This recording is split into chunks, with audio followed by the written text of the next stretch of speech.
Kpassou, le roi Kpassou.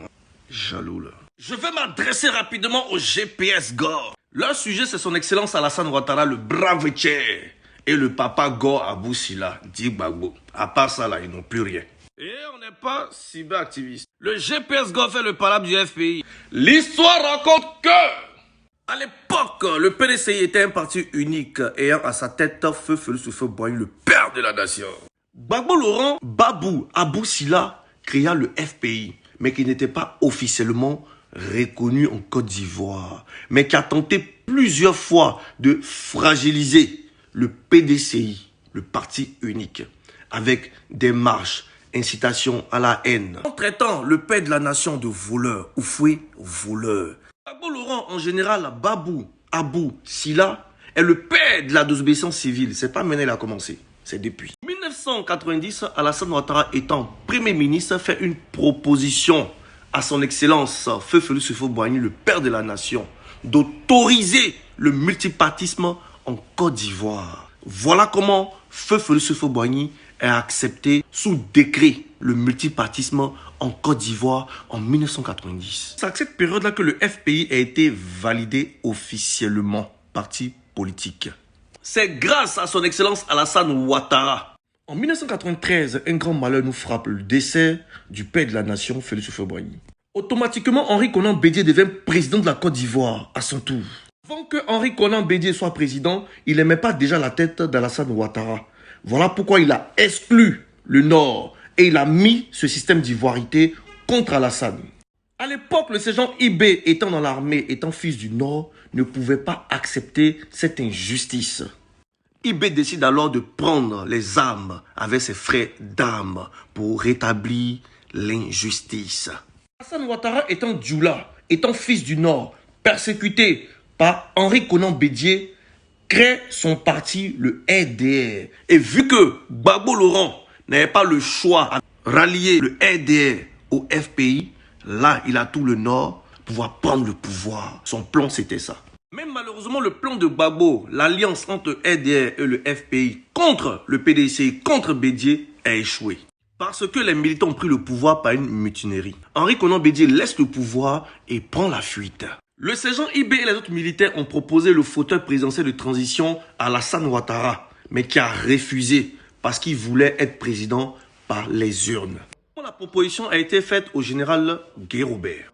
En 1999, Guy-Robert devient président de transition de la Côte d'Ivoire. Guy-Robert dit merci à Ibé, l'envoya comme attaché militaire à Ottawa. Ottawa, c'est le Canada. Il a continué l'injustice contre les nordistes. Donc, Ibé étant à Ottawa, n'a pas pu supporter cela. Il voyait que les militaires nordistes étaient assassinés par le général Guy-Robert. Et c'est ce qu'il a appelé balayer. Gbagbo ayant vu la faiblesse du général Guy-Robert, la manipulation commence. Il faut exclure le RDR des élections. Pour pouvoir exclure Alassane Ouattara des élections, Gbagbo a ramené dans la tête de Guy-Robert cette histoire d'ivoirité. Et voilà comment ils ont rajouté le « et » et le « ou ».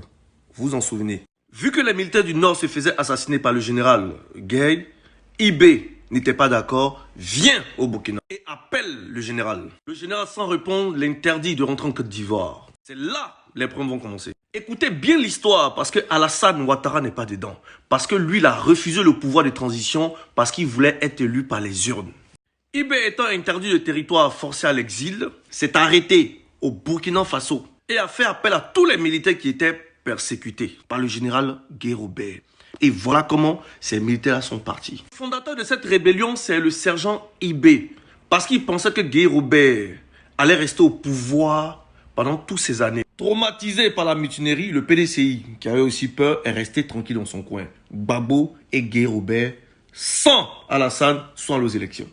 Le deal qu'a signé le général Guy-Robert et Gbagbo Laurent. Le général Guy-Robert lui reste président et Gbagbo devient son premier ministre. Le plan de Gbagbo a marché. Donc il savait déjà si Guy-Robert et lui partaient aux élections, sans les autres, lui Gbagbo, il est président de la République. Et si Guy ne le reconnaissait pas, la population allait sortir. Parce qu'il a piégé Guy-Robert. Guy-Robert a accepté le deal de Gbagbo Laurent. Gbagbo Laurent et lui et Guy-Robert vont aux élections. Donc même pas encore les résultats finaux ont été donnés, Guy-Robert allait s'auto-proclamer déjà président. Parce que c'était ça le deal. Gbagbo a lancé la population déjà comme prévu.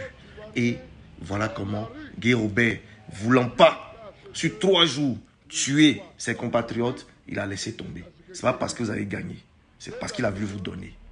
Voilà comment Abou Sila, votre Gbagbo là, est devenu président, parce qu'il a manipulé Guy Robert. Maintenant, le RDR qui a été exclu par la faute de Gbagbo est revenu demander à Gbagbo de reprendre les élections. Gbagbo l'a refusé. Passou parle pas pour rien. On récapitule ensemble.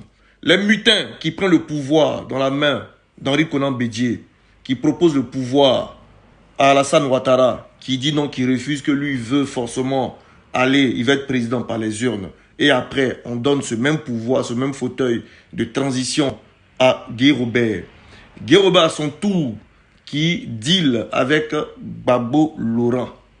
Donc pour IB, lui pensait que Guy Robert allait bloquer le pouvoir durant toutes ces années-là. Voilà pourquoi il a formé la rébellion pour aller contre Guy Robert. Ce n'était pas prévu pour Gbagbo. Donc comme Gbagbo, il a pris le pouvoir avec la malice, avec la ruse chez Guy Robert. Voilà pourquoi est-ce que la mission n'a pas été interrompue. Et elle a continué. Vous comprenez maintenant? La rébellion a beaucoup arrangé Gbagbo Laurent parce qu'il est resté tout ce temps-là sans élection. Donc on va vous expliquer dans la prochaine vidéo comment Soro et Gbagbo ont pu infiltrer la rébellion. Passou!